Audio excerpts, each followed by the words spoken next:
this is the Samsung Galaxy S20 FE, and we're gonna keep this video relatively short because there's really only just a few things that you need to know about this phone. Let's start with the good.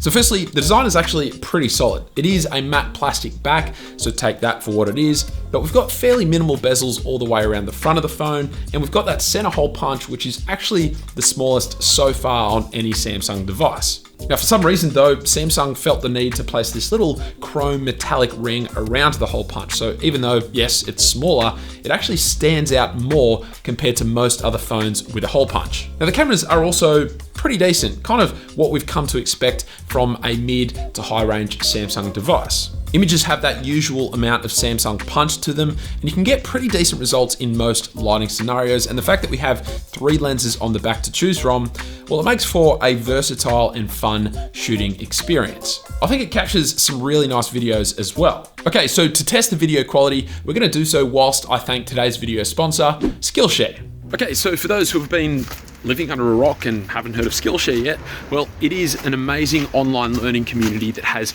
tens of thousands of classes across a wide range of categories, including graphic design, video editing, and cinematography, just to name a few. And what's awesome is that you just pay one monthly price, and that gives you access to any class that you like. Now, I haven't actually announced this online yet, but I have just moved into a brand new studio space. And in fact, some of my recent videos have actually been made within this space. But it's very much so a work in progress, and there are so many things that I need to do to start filling up this space to really make it my own. So in light of this, I've actually just started watching a class on Skillshare called Interior Design, Interior Decorate Like a Boss. It goes into lots of detail regarding how to design a space really well, and it kind of just makes me really excited to get cracking with the layout and design of my studio space.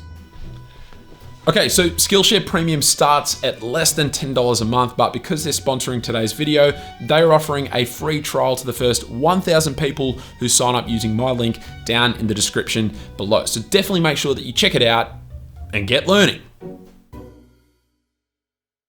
Okay, so let's see what else. Well, battery life is pretty solid. The display is nice and sharp and gets pretty decently bright for outdoor use. The speakers are actually really decent, and we even have wireless charging, an IP68 water and dust resistance rating, and we have 5G on board thanks to the Snapdragon 865 processor. So on paper, at least, for $699 US, which is right in line with the Pixel 5 and the OnePlus 8T, this phone honestly seems like a no-brainer. It cuts no corners, right?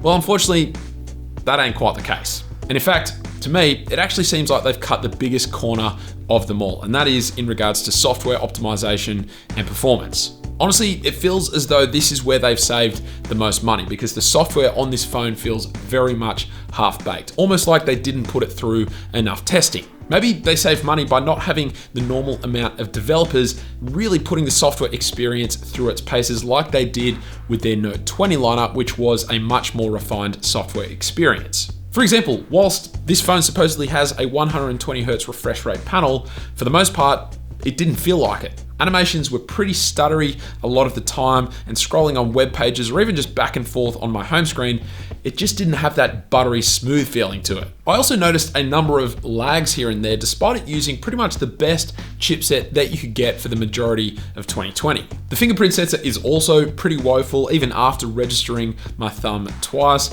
and the haptic motor, well, it's just downright unpleasant. And keep in mind, this is not pre-release software. This is after a number of software patches, normally when the software should feel a little more settled in. And so, to be perfectly frank, unfortunately, I just can't really recommend this phone, mainly because of everything else that is available at either a similar or even a cheaper price point. You've got the OnePlus 8T, the Pixel 5, both of which are phones that I would recommend over the Galaxy S20 FE, and then even phones like the Pixel 4a or the Pixel 4a 5G, or even the OnePlus Nord. These are phones that I would probably steer people towards instead of the Galaxy S20 FE. And it disappoints me. I was really ready for a somewhat affordable device from Samsung that offered a flagship experience, but this isn't it. To me, it seems as though Samsung really only reserves astounding performance and software optimization for their top-of-the-line phones. And as soon as you step into a slightly lower price point like this phone, well, things just don't really stack up. It was actually the same story with the Galaxy A51, which seemed to be a great competitor to the Pixel 4a and the OnePlus Nord, but